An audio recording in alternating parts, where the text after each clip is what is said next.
Alright, magandang gabi po sa inyong lahat mga kababayan, Batang Maynila to it's.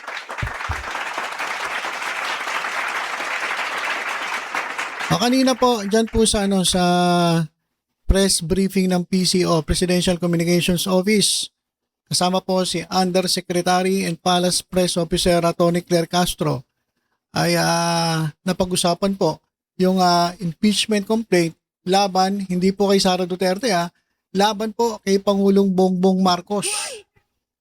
At natanong nga itong palasyo kung ano ang reaksyon ng presidente. Kung nakarating na ba sa presidente yung binabalak ng ilang mga kongresista na mag-file ng impeachment complaint laban sa Pangulo.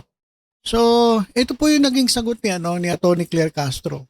At lumalabas mga kababayan, itong impeachment complaint na niluluto mga kababayan, minimekus-mekus. Alam nyo ba na ang mga pasimuno dito ay mga DDS? Ito, pakinggan natin si Yusek Claire Castro. Ang tanong mula kay Tristan Nadalo, Newswatch Plus. Hi, Yusek. Good afternoon. Yusek, Palace has released its initial reaction on the alleged impeachment complaint against President Bongbong Marcos. Siguro po, has he been made aware of these moves, and how ready is he to face claims of betrayal of public trust kung umabot man po sa impeachment complaint talaga? Wala pa nga yung complaint, paano makakapag-ready ang Pangulo? Babasahin muna kung meron mang complaint. At di umano, ito yung nakita na rin natin sa balita, na di umano na may lumapit sa isang mambabatas na mga supporters ng isang politician. So, at mukhang sila ay mga miyembro ng DDS. Okay, so siguro yung binanggit niyang kongresista ay si Erice. Si Erice kasi nag-iingay Kumbaga siya parang lumalabas siya yung spokesperson ng mga DDS. So may lumapit daw doon sa isang congressman at malamang si Erice. At yung mga naglapitan nga ay sinabihan siya na magka-file sila ng impeachment complaint laban kay Pangulong Marcos. At ito po ay mga DDS. Kapag sinabing DDS, sigurado may kinalaman dyan itong kampo ni Sara Duterte na nahaharap din sa impeachment complaint na nagka-problema lang, na-technical lang nung nakaraang taon So ngayong February 6 ay pwede na uling mag-file ng impeachment complaint laban kay Sara Duterte. So sigurado hindi na mauulit yung nangyari dati at magiging maingat na sila para hindi sila ma-technical. So yun po yung talagang aabangan natin Ngayon, etong impeachment complaint laban kay Pangulo na ang grounds daw ay betrayal of public trust, ito ay pakana ng grupo ng mga DDS.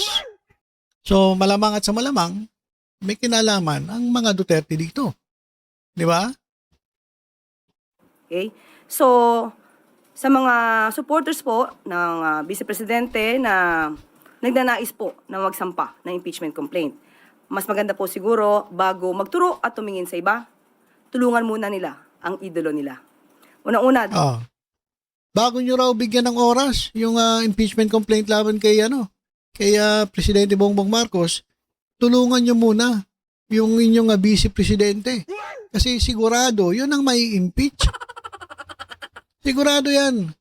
So, imbis na mag-concentrate kayo dun kay Pangulong Bongbong Marcos sa impeachment complaint, i-focus nyo na lang yung inyong mga resources sa pagtulong kay Sara Duterte kasi yun ang sigurado Ito kay Presidente Marcos, malabo pa to sa sabaw ng pusit Bakit kanyo? Meron ba silang numero? Hindi nga makakaakyat yan sa Senado Diba kinakailangan na at least 2/3 votes ng Congress o ng House of Representatives bago ito maangat dyan sa Senate. Sigurado wala namang numero yan kay Presidente Bongbong Marcos. Kaya sabi ni Yusek Claire, mag-concentrate kayo, tulungan nyo na lang yung inyong idolo, si Sara Duterte, na malampasan yung impeachment. Kasi nga, masureball yun Suntok sa buwan tong ginagawa ng mga DDS na na mga kongresista na kinakausap si Erice. Wala po yan, suntok sa buwan yan. Malabo pa po sa sabaw ng pusit yan. Ayon kay Sara Duterte, yun ang sureball. So binigyan pa kayo ng tip ni Yusek Claire Castro.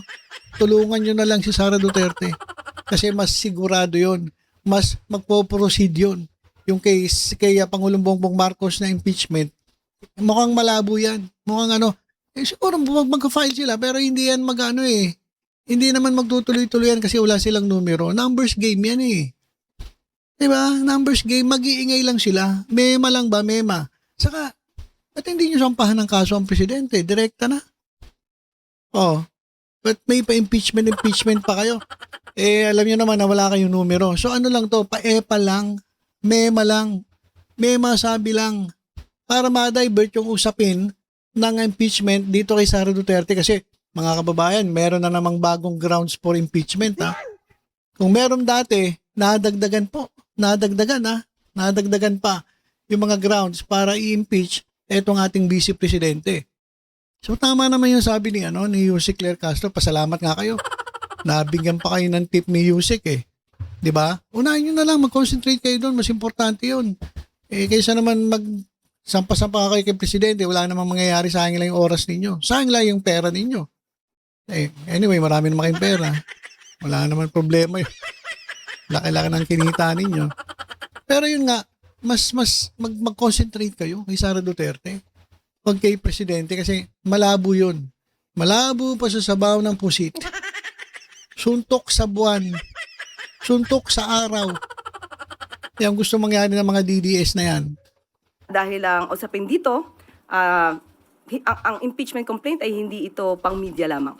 Hindi ito panakot lamang. Mas maganda po na masagot ang mga issue dahil sinasabi nila ang paglalabas di umano ng balak ng mga supporter ng mga Duterte na magsampa ng impeachment. Sinasabi ng iba, ito para makaiwas di umano ang Vice Presidente sa mga isyung paglustay at mga di umanong pagtanggap ng pondo, milyong-milyong pondo mula sa mga supporters. So, Okay, so yun yung sinasabi ko. Di ba dati paglustay. Ito ngayon, yung pagtanggap ng milyong-milyong donasyon galing sa mga lords. Ayun yung additional, karagdagang grounds for impeachment laban kay Sara Duterte. Kanino nang galing yon? Kay Ramil Madriaga. Oh. So, mas dumami yung dahilan para ma-impeach itong si Sara Duterte. Na ginagawa nila, nag-iingay sila para ma-divert yung usapin. Hindi rin yun mangyayaring ganun. Magtutuloy-tuloy pa rin impeachment kay Sara Duterte. magandang masagot po yan. At ang Pangulo naman, handa naman po sa lahat ng pagkakataon dahil siya po ay gumagalang sa konstitusyon, gumagalang po siya sa proseso. Pero kung pag-uusapan po natin ay breach of public trust, dahil nabanggit ito tungkol sa di umanong pagpirma sa GAA. Ang Pangulo po, unang-una, hindi po siya nagnakaw. Ayun ang doon. Yun ang tamang salita doon. Ang presidente pumirma sa GAA. Sabi nila, neglect of duty, kumbaga parang nagpabaya ang Pangulo. Bakit niya pinirmahan? Hindi niya ba tinitingnan muna bago niya pirmahan? Parang ganoon sinasabi. Na pinirmahan niya, ang dami palang loopholes nung GAA, nung budget. Totoo naman, sabi ni Yusek Claire Castro, ganun pa man, ang presidente, Bongbong Marcos, hindi nagnakaw. Ano ibig mo sabihin, Yusek? Ano ibig mo sabihin? Yung isang may impeachment complaint na parating, nagnakaw? Ganun ba yun, Madam Claire Castro? Kasi, at ito mga kababayan, meron pa sasabihin. May sasabihin to na wala ang Presidente Marcos, na meron itong Vice Presidente. Ano ba yon, Madam Claire? Pera. Pangalawa, siya po ang nagpapaimbestiga sa mga maaanumalyang flood control projects at maaaring naging sanhi ng korupsyon. Okay, so pangalawa, siya yung nagpapaimbestiga. Yung isa bang may impeach na Vice Presidente natin, nagpa-imbestiga ba siya? Hindi, siya ang iniimbestigahan. So ang layo, ibang-iba Ibang-iba yung sitwasyon yung ni Presidente kay Sara Duterte. 'Di ba? Unang-una hindi siya nagnakaw. At pangalawa, siya pa nga yung nagpang-imbestiga sa anomalya. Yung isa may mga question sa kanyang confidential funds. Saan napunta? Pangalawa, nagpapaimbestiga ba siya? Hindi. Siya ang iniimbestigahan. O pangatlo, meron pa yan eh. Pangatlo, wala po siyang Mary Grace Piatos. Yun lang. Si Presidente Bongbong Marcos, wala pong Mary Grace Piatos.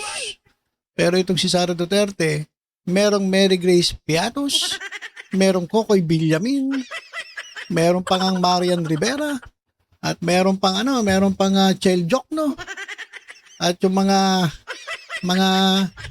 asim Team Asim. Dami mga pangalang naglabasan, kung sino-sino. Ay hanggang ngayon, di pa nga natin kilala sino ba yung Mary Grace Piatos na yan. So ibang-iba itong sitwasyon ng impeachment complaint kay Pangulong Bongbong Marcos at kay Sara Duterte. Di ba? Lalo na yung huli. Wala namang Mary Grace Piatos ang Pangulo. Pero Sara Duterte, ang dami. Hindi lang Mary Grace Piatos. Ang daming chichirya. Team Chichirya, Team Suka. Sino pa ba mga team doon? Team Asim. Kaya yung impeachment complaint labang kay Pangulo, malabo pa yan sa sabaw ng pusit. Ayan po ay pakana ng mga DDS para ma-divert ang usapan. Mema lang, kahit alam naman nila na walang kahinatnan, makapagsalita lang, manakot ng konti kung kaya nilang manakot. At alam nyo na, para magkalat ng balita na syempre, maraming mga didilis ngayon, yung kanilang keyboard wires, babanat ng babanat kay Presidente. Habang ito nga impeachment ni Sara Duterte ay malapit na ng mga matuloy. Malapit na, ilang araw na lang, February 6 na. Di ba? Ano pa, madam? Okay, wala na. Ayun lang. Simpleng-simple. At ang presidente, hindi naman kailangan maghanda. Kasi wala pa naman yung reklamo. Baka nga wala pa yun eh. Baka naman joke lang yun eh. Di ba? Parang wala lang, mema lang, masabi lang, mapag-usapan lang. Pero meron ba talaga? Meron bang maglalakas ng loob na mag-file ng impeachment complaint sa Pangulo? Tingnan natin. Sigurado mga DDS yan. Mga taga-suporta ni Sara Duterte yan. Diba? So, ilan po muna mga kababayan abangan natin kung anong mangyayari. Ano magiging development dito sa dalawang inaabangan nating impeachment. Unang-una daw, impeachment ni Sara Duterte na sureball na matutuloy. At pangalawa, yung impeachment complaint labang kay Pangulong Bongbong Marcos na suntok sa buwan at malabo pa sa sabaw ng pusit. Yan. Okay, so ilan po muna mga kababayan. Tutok-tutok lang po dito sa Batang Maynila Toys sa iba pang updates. Ingat po tayong lahat. God bless po.